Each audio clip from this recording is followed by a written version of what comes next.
আজকে করছি জম্পেশ একটা মুড়ি মাখা।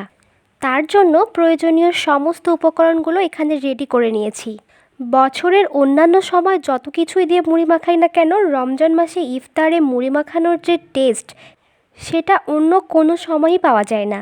তো মুড়ি মাখা করার জন্য এখানে প্রথমেই একটি বোলে নিয়ে নিয়েছি পেঁয়াজ কুচি, কাঁচামরিচ কুচি, আদা এবং রসুন কুচি খুবই সামান্য। এটি পরিমাণে অল্প দেওয়া হয় কিন্তু পুরো মুড়ি মাখার ফ্লেভারটাই চেঞ্জ করে ফেলে। এখানে একটু লেবুর খোসা কুচি দিলে খুবই ভালো হতো, কিন্তু আমার কাছে নেই। যাই হোক, এগুলোতে একটু অল্প পরিমাণে সরিষার তেল দিয়ে ভালো করে হাত দিয়ে মেখে নিয়েছি। তেল এখানে অল্প ব্যবহার করেছি, পরে আমি আবার ব্যবহার করব।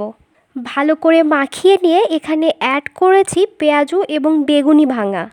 এগুলো দিয়েও একটু মেখে নিয়ে এখানে আমি অ্যাড করেছি 2 রকমের চানাচুর। এখানে চানাচুরগুলোর মধ্যে একটি ছিল ঝাল এবং একটি ছিল হালকা মিষ্টি, যার কারণে মুড়ি মাখাতে একটু ঝাল মিষ্টির কম্বিনেশন চলে আসবে। চানাচুর দেওয়ার পরে সব কিছু আরও ভালো করে মেখে নিয়েছি। দেখুন এই মাখাটি কতটা লোভনীয় হয়েছে, মনে হচ্ছে এটি এমনি এমনি শুধু খেয়ে ফেলা যাবে। তারপরে এখানে অ্যাড করেছি মুড়ি। সব কিছু ভালোভাবে মাখানোর পর তৈরি হয়ে গেল এক বল মন ভরানো মুড়ি মাখা। এমন মুড়ি মাখা আর সাথে 1 কাপ চা দিয়ে তো আমাদের সন্ধ্যা আজ পুরো জমে গিয়েছিল। আপনাদের কার কার মুড়ি মাখা পছন্দ অবশ্যই জানিয়ে দেবেন কমেন্ট সেকশনে।